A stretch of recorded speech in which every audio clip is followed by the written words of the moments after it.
সুপ্রিয় দর্শক শ্রোতা, আসসালামু আলাইকুম। আশা করি ভালো আছেন। নতুন একটা বিষয় আপনাদের সঙ্গে শেয়ার করতে চাচ্ছি। আপনারা কি জানেন, নিউ ইয়র্কে জাতিসংঘের অধিবেশনে যাবার জন্য ডক্টর মোহাম্মদ ইউনূস ভীত সন্ত্রস্ত অবস্থায় বিকল্প উপায়ে তার আত্মসম্মান রক্ষা করার জন্য কি করা যায়, সেজন্য বিএনপির মহাসচিব মির্জা ফখরুল ইসলাম আলমগীর, জামাতের একজন নায়েবে আমির, এনসিপির এক নেতা এবং বিএনপির ভারপ্রাপ্ত চেয়ারম্যানের পররাষ্ট্র বিষয়ক উপদেষ্টাকে সঙ্গে নিয়েছেন। টার্গেটটা হচ্ছে কোনোভাবে যাতে বিমানবন্দর এবং নিউ ইয়র্কে জাতিসংঘের সদর দপ্তরের সামনে ইউনূস যাতে লাঞ্ছিত না হন, কারণ ওই সকল দলের নেতারা সঙ্গে থাকলে তাদের সমর্থকরা আসবে, তাকে তারা রক্ষা করবে। কিন্তু সেখানে খুব বেশি একটা সাড়া হয়নি। তাহলে বিকল্প করা যায় কি? আউটসোর্সিং এ লোক সংগ্রহ করতে হবে। আউটসোর্সিংটাকে আরো সহজ করে বলি, টাকার বিনিময়ে ভাড়ায় লোক আনতে হবে। সেজন্য বিভিন্ন স্টেটে লোক নিয়োগ করা হয়েছে, যে তাদেরকে সেখান থেকে আনার খরচ দেওয়া হবে, যাওয়ার খরচ দেওয়া হবে, আর জন প্রতি একটা টাকা দেওয়া হবে। এই খরচটা কোত্থেকে আসবে? এম্বাসিতে বিভিন্ন সোর্সের, যার হিসাব দিতে হয় না এমন অনেক সোর্সের টাকা থাকে।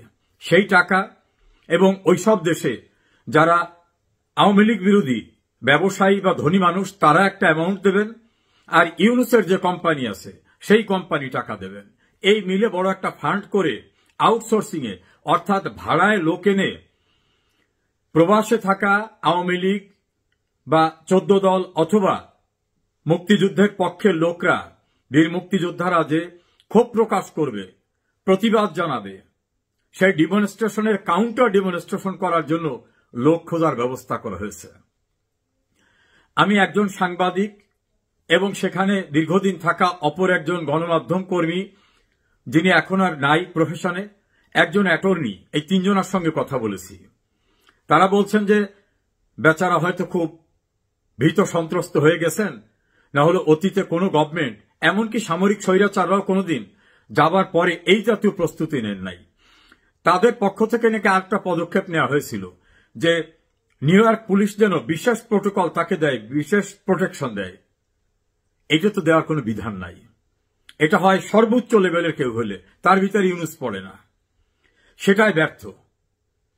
বিএনপি, জামাত, এনসিপির বড় ধরনের ডিমনস্ট্রেশন করার সাপোর্টাররা আসতেছেন না, বা তাদের উপর উনি আর আস্থা রাখতে পারতেছেন না। সেজন্য উনি আউটসোর্সিং অর্থাৎ ভাড়ায় লোক আনবে। যেসব লোকগুলো বিভিন্ন ইন্ডিয়ান শপে বা অন্যান্য শপে কাজ করে, ক্যাশের ভিত্তিতে কাজ করে, বা রেগুলার কোনো কাজ নাই, তাদেরকে নিয়ে এসে তাদের দিয়ে ডিমনস্ট্রেশন করা হবে এবং তাদের আগাম টাকা পরিশোধ করা হবে, যাতে তারা ফিরে যাওয়ার সময় বিব্রতকর অবস্থায় না পড়ে। এই পদক্ষেপ নিয়েছেন। এটা অনেকে খুব সুবিধাজনক সাড়া না। তখন আর একটি পদক্ষেপ নিয়েছেন যে কনসুলেটে প্রতিবাদ জানাতে যাওয়া প্রবাসী বাঙালিদের আওয়ামী লীগের লোক হিসাবে ট্রিট করে তাদের বিরুদ্ধে মামলা হয়েছে, বেশ কয়েকজনকে গ্রেপ্তার করা হয়েছে। এইটা কনসুলেট জেনারেল থেকে বাইরে ছড়িয়ে দিয়েছে। এবং সেখানে যে প্রেস মিনিস্টার, তিনি এইটা নাকি বিভিন্ন ভুয়া পোর্টালে প্রচার করিয়েছেন। টার্গেটটা হচ্ছে এই খবরটা গেলে অনেকে অ্যাসাইলাম সিকিং আছে, কারো কেস পেন্ডিং আছে, কেউ ইনডেফিনিট পিরিয়ডের জন্য আছে। তারা যদি মামলায় পড়ে তাহলে তাদের এই অ্যাসাইলাম সিকটা অ্যাপ্রুভ হবে না, ফলে ভয় ভীতির ভিতর তাদের রাখা যায় কিনা। এইটা আবার গত রাতে একজন ইউটিউবার, তিনি অ্যাটর্নি মঈন চৌধুরী, সাংবাদিক দীপু সহ আরো কয়েকজনকে এনে আলাপ আলোচনার ভিতর থেকে প্রকাশ করে ফেলছেন যে এই ঘটনাটা সম্পূর্ণরূপে মিথ্যা। আওয়ামী লীগের কোনো লোক গ্রেপ্তার হয়নি। তাছাড়া ওই দেশে মামলা হয়, মামলার তদন্ত হয়, তারপরে গ্রেপ্তার হয়, তদন্তের পর্যায়ে। তা এখন পর্যন্ত কোনো মামলাই হয়নি। তা মামলাই যদি না হয় তা গ্রেপ্তার হয় কিভাবে? অন্যদিকে ইউএস আওয়ামী লীগের সভাপতি ডক্টর সিদ্দিকুর রহমান, তিনি প্রেসকে বলছেন যে একটা লোকও আমাদের কোথাও গ্রেপ্তার হয়নি। প্রশ্ন উঠেছে, ডক্টর ইউনূস একটা সফরে যাওয়ার জন্য এত মিথ্যাচার, বিরোধী দলের লোক নেওয়া, ভাড়ায় লোক আনা, আউটসোর্সিং যেটাকে, নিজের হাইকমিশনকে ব্যবহার করা, নিজের এনজিওর লোকদেরকে সেখানে উপস্থিত রাখা, এত কিছু করার পরেও নাকি সুবিধাজনক অবস্থায় নাই। তার হয়ে একজনে নাকি প্রবাসে থাকা অনলাইন অ্যাক্টিভিস্ট, যারা শেখ হাসিনার বিরুদ্ধে খুব সোচ্চার থাকেন, তাদেরকে নিয়ে অনুরোধ করেছিলেন যে আপনারা কিছু লোকটোক এখানে পাঠান। তাতেও নাকি খুব ভালো সাড়া পাওয়া যায়নি। এত কিছু করার পরেও ইউনূস আতঙ্কে রয়েছেন যে প্রবাসীদের ক্ষোভের মুখে তার অবস্থা কি হয়ে দাঁড়াবে। তার অতীত অভিজ্ঞতা আবার ভালো না। তিনি লন্ডনে গেছিলেন, সেখানে যে হোটেলে ছিলেন হোটেল থেকে বের হওয়ার মতো অবস্থাই ছিল না, প্রবাসীদের এত তীব্র ক্ষোভ।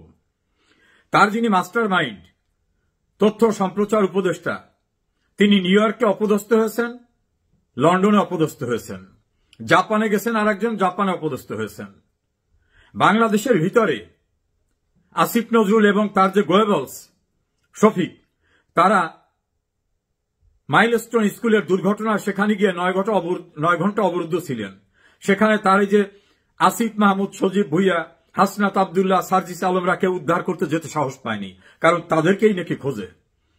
আবার কক্সবাজার, চট্টগ্রাম, গোপালগঞ্জ, ময়মনসিংহে এই যে তার কিংস পার্টির লোকরা যাওয়ার পরে সেখানে ডগ স্কোয়াড অর্থাৎ কুত্তা বাহিনী, সোয়াত বাহিনী, আর্মি, র্যাব, বিজিবি সবকিছু দিয়েও নাকি তাদের রক্ষা করা যায় না, পরিস্থিতি এমন। ফলে দেশের ভিতরে দেশের বাইরে কোন জায়গায় ইউনূস এবং তার গংরা, তার বাহিনীরা নিরাপত্তা বোধ করছেন না। ঢাকা বিশ্ববিদ্যালয় এবং জাহাঙ্গীরনগর বিশ্ববিদ্যালয়ের ছাত্র সংসদ নির্বাচনে ইউনূস বাহিনীর যে দল এনসিপির যে ছাত্র সংগঠন বাকসাস, বাংলাদেশ গণতান্ত্রিক ছাত্র সংসদ, তারা নাকি দেশের সমস্ত মানুষের আশা আকাঙ্ক্ষার প্রতীক। তারা এত ভোট পেয়েছেন যে নিচের দিক থেকে ফার্স্ট হয়েছেন, এত খারাপ অবস্থা। এবং এই ঘটনায় সার্জিস আলম, হাসনাত আবদুল্লাহ, আসিফ মাহমুদ, সজীব ভুইয়া, মাহফুজ আলম, নাহিদ ইসলাম, তাদের কোনো সাড়া শব্দ পাওয়া যাচ্ছে না। একজন ইউটিউবারের আলোচনার ভিতরে তো দেখলাম যে তারা কি হারিয়ে গেছে নাকি তারা আছে, তারা কি দুঃসময়ের ভিতর আছে, কোনো অভাব অনটন আছে, খাবার দাবার পাচ্ছে নাকি। আবার এর ভিতর ছড়িয়ে গেছে যে একজন সচিব নিয়োগে 35 কোটি টাকা নিয়েছেন এবং এনবিআর এর চেয়ারম্যান নিয়োগে নাকি 100 কোটি টাকার ঊর্ধ্বে। এই চতুর্দিকের এই ভয়ঙ্কর পরিস্থিতিতে ইউনূস এখন ছেড়ে দে মা কেঁদে বাঁচি এটা যেমন ভাবছেন, পাশাপাশি আবার ভাবছেন আর তো কোনোদিন কিছুই হতে পারবো না। হয়তো মনে মনে ভাবছেন যে আমি তো ইউনিয়ন পরিষদের চেয়ারম্যান হতে পারবো না নির্বাচনে, তাছাড়া ক্ষমতা হাতছাড়া হওয়ার পরে দেশেও তো আর ফিরতে পারবো না যদি দেশের বাইরে চলে যেতে পারি। যতদিন সময় নেওয়া যায় এই সময়ের ভিতরে কিছু কামিয়ে নেওয়ার চেষ্টা।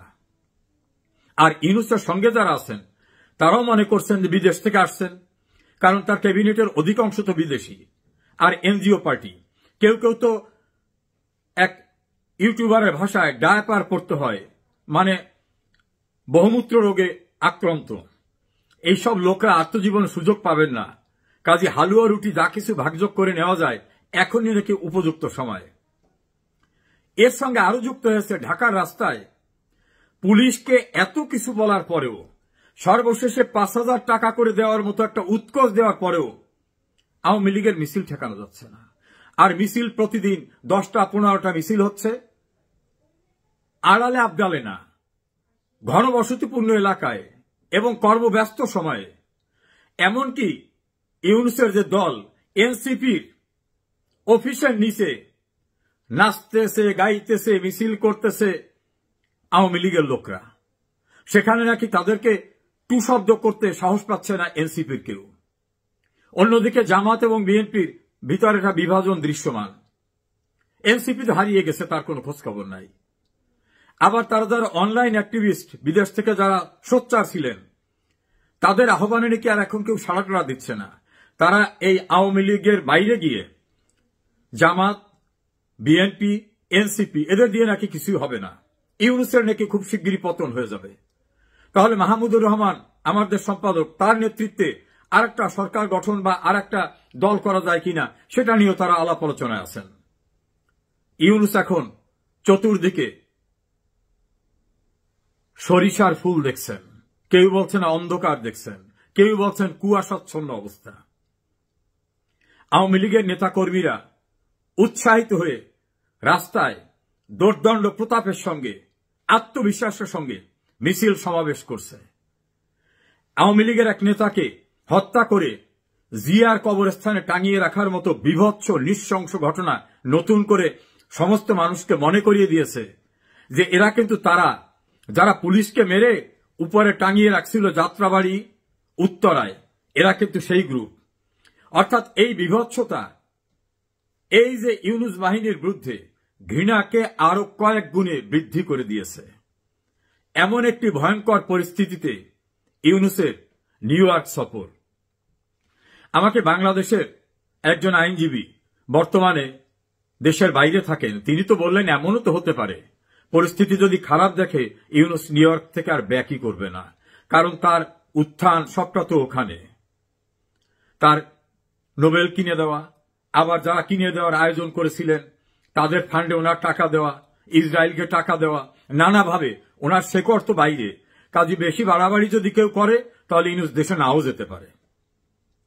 আমরা অপেক্ষায় থাকি ইউনূস গংদের পরিণতির জন্য। ইতিহাস কিন্তু তাই বলে। আতঙ্কিত ইউনূস। একজন খুব পরিচিত গণমাধ্যম ব্যক্তিত্ব বলছেন, ইউনূসের ক্যাবিনেটে অনেক বয়স্ক লোক আছে যাদের ডায়াপার পরতে হয়। এবারে আতঙ্ক যা, তাতে প্রাকৃতিক ডাকের জন্য ইউনূসকেও কি ডায়াপার পরতে হবে? এমনটাও কি শঙ্কার বাইরে? সবাই ফাঁসবেন। এই বিষয়গুলো নিয়ে আলোচনা করব। তার আগে আমি যেটা ব্যক্তিগতভাবে বলে নিই, জাতিসংঘের যে গুরুত্ব এই মুহূর্তে, এটা মনে হচ্ছে যে ইউরোপ এবং আমেরিকার যে এজেন্ডা গরিব দেশগুলোর উপর প্রতিষ্ঠা করার জন্য যে একটা কূটচাল, এই কূটচাল প্রতিষ্ঠা করার একটা হাতিয়ার। এবং জাতিসংঘকে বলা হচ্ছে এই মুহূর্তে একটা শ্বেতহস্তি, এটার কোনো দরকার নেই। এটি শুধুমাত্র ধনীদেরকে আরও ধনী বানানো, প্রভাবশালী রাষ্ট্রকে দরিদ্র রাষ্ট্রগুলোকে দুমড়ে মুচড়ে শেষ করে দেওয়ার একটা হাতিয়ার ছাড়া আর কিছু নয়। এজন্য একটা সময় এই জাতিসংঘকে চ্যালেঞ্জ জানিয়ে কাউন্টার একটা অর্গানাইজেশন হয়েছিল, জোট নিরপেক্ষ আন্দোলন। মানে সারা দুনিয়াতে এটা মানে যাকে বলে একটা বিরাট যাকে বলে আলোড়ন তৈরি করে ফেলেছিল, এবং এটা জাতিসংঘের চেয়ে এটা গুরুত্বপূর্ণ হয়ে পড়েছিল। পরবর্তীতে মার্কিন সাম্রাজ্যবাদের চাপে এই জোট নিরপেক্ষ আন্দোলনটি আর টিকতে পারেনি। তো যা হোক, এখন এই জাতিসংঘর বিভিন্ন প্রতিষ্ঠান, তাদের যে মানবাধিকার সংগঠন, তাদের ওয়ার্ল্ড হেলথ অর্গানাইজেশন, এরপর তাদের ইন্টারন্যাশনাল কোর্ট অফ জাস্টিস, নানা প্রতিষ্ঠান, হাজার হাজার অভিযোগ। তাদের ইন্টারন্যাশনাল কোর্ট অফ জাস্টিস, ইসরায়েলের যে প্রধানমন্ত্রী নেতানিয়াহু, তার একটা পশম টাচ করতে পারছে না। ডোনাল্ড ট্রাম্পের একটা পশম টাচ করতে পারছে না। অথচ তারা যদি চায় এখন ডক্টর মোহাম্মদ ইউনূসকে, শেখ হাসিনাকে উইদিন 1 ঘন্টার মধ্যে বাংলাদেশ থেকে ধরে নিতে পারে। তো এরকম তারা ব্রিটিশ প্রধানমন্ত্রীকে কিছুই করতে পারবে না, কিন্তু তারা যদি ভানুয়াতুর প্রধানমন্ত্রীকে গ্রেপ্তার করতে চায়, ইন্টারন্যাশনাল কোর্ট অফ জাস্টিস দিয়ে তারা অনেক কিছু করতে পারে। তাদের একটা সেই আন্তর্জাতিক পরমাণু কমিশন রয়েছে। এটা দিয়ে তারা ইরানের সর্বনাশ ঘটাতে পারে, ইরাকে যুদ্ধ চালাতে পারে, কিন্তু এটা দিয়ে তারা ইসরায়েলের ভিতরে প্রবেশ করে তাদের একটা স্থাপনা দেখবে, এই ক্ষমতা জাতিসংঘের নেই। তাদের ইউনিসেফ আছে, ওয়ার্ল্ড হেলথ অর্গানাইজেশন আছে, এটা দিয়ে তারা বাংলাদেশ, পাকিস্তান, আফগানিস্তান এই সকল দেশের সর্বনাশ ঘটায় দিতে পারে। কিন্তু তারা ইসরায়েলের বিপক্ষে একটা টু শব্দ উচ্চারণ করে তাদের ইউনিসেফের একটা ক্ষুদ্র ওষুধের চালান মিশর দিয়ে অথবা জর্ডান দিয়ে তারা ফিলিস্তিনের মধ্যে ঢুকাবে, এই মুরদ জাতিসংঘের মহাসচিবের নেই। তাদের একটা সিকিউরিটি কাউন্সিল রয়েছে, এই সিকিউরিটি কাউন্সিল দিয়ে তারা আফগানিস্তানে যুদ্ধ চালাতে পারে, তারা সিরিয়াতে যুদ্ধ চালাতে পারে, কিন্তু এই সিকিউরিটি কাউন্সিল দিয়ে তারা ইউক্রেন এবং রাশিয়ার যুদ্ধ বন্ধ করাতে দূরের কথা, এখানে মধ্যস্থতা করার মতো একটা সাধারণ রেজুলিউশন তারা নিতে পারে না এই জাতিসংঘ। তো এই জাতিসংঘের বিভিন্ন প্রতিষ্ঠানের বিভিন্ন রকম কর্মকাণ্ড রয়েছে, আর সেই কর্মকাণ্ডের মধ্যে সবচেয়ে অথর্ব যে প্রতিষ্ঠানটি সেটা হলো এই সাধারণ পরিষদ। মানে সাধারণ পরিষদ হলো জেনারেল অ্যাসেম্বলি, এখানে সব কিছু আলোচনা হয়, একটা ওপেন অ্যাসেম্বলি, আপনাকে একটা মাইক দেওয়া হয়। তো কখনো কখনো ধরুন বিশ্বের কোনো নামকরা লোক গেলে তার বক্তব্য শোনার জন্য কেউ উপস্থিত থাকে, কিন্তু এমনও অবস্থা রয়ে গেছে যে অগুরুত্বপূর্ণ কোনো ব্যক্তি যদি বক্তব্য দিতে যান, তো এই পুরো অ্যাসেম্বলি হলে সেই দেশের কিছু টাউট বাটপার, সেই দেশে কিছু লোকজন, সেই দেশে কিছু ভাড়া করা দর্শক ছাড়া ওখানে কেউ থাকেন না, এবং কেউ এই বক্তব্য শুনেন, এবং এই বক্তব্যের ফলে জাতিসংঘের সাধারণ অধিবেশনের কোনো ভাষণের ফলে বা কোনো সেই জেনারেল অ্যাসেম্বলির কোনো সুপারিশমালা তৈরি হয়েছে, এবং সেটা বিশ্বের কোনো দেশে বা বিশ্ব রাজনীতিতে সেটা 2 পয়সার গুরুত্ব রেখেছে, এরকম নজির আমি আমার রাজনৈতিক জীবনে কখনো দেখিনি। ফলে এখানে আমি যদি বাংলাদেশের প্রধানমন্ত্রী হতাম, বিশ্বাস করেন আমি এখানে যেতামই না, লোকই পাঠাতাম কিনা। যদি একেবারে বাধ্যবাধকতা যদি থাকতো, তাহলে একজন পররাষ্ট্র সচিব বা পররাষ্ট্র মন্ত্রণালয়ের একজন প্রতিমন্ত্রী যদি থাকেন, তাকে পাঠাতাম যে যাও তুমি গিয়ে ভাষণ দিয়ে আসো, তুমি একটা ইকোনমি ক্লাসে যাবা, আর ওখানে গিয়ে শুধু ভাষণের দিন থাকবা, 48 ঘন্টা তোমার যে খরচা যেটা আছে থাকার জন্য, এটা তোমাকে দেওয়া হলো পার ডে $200 করে পার ডিএম পাবা, এর বেশি না। এভাবে আমি তাকে পাঠাতাম। আর আমি এইভাবে যাওয়া মানে আল্লাহ এর আগে যেন আমার মৃত্যু দেয়, এরকম আমার কাছে মনে হতো। এটা একটা বেহায়া নির্লজ্জের মতো একটা ঘটনা, কিন্তু বিভিন্ন দেশের লোকজন কেন যেন সেখানে যায়। তারপরে আমি দেখলাম যে এখানে আমাদের দেশের যেভাবে লটবহর যায়, তার সঙ্গে পাল্লা দিয়ে যদি আপনি ইউরোপের কথা চিন্তা করেন, আমি দেখলাম যে জার্মানির অ্যাঞ্জেলা মার্কেল, তিনি একটা ছোট ব্রিফকেস নিয়ে একা একা তিনি সেখানে গেলেন, এবং ভাষণটা দিয়ে আবার ফিরতি ফ্লাইটে তিনি সেখান থেকে ফেরত চলে এলেন।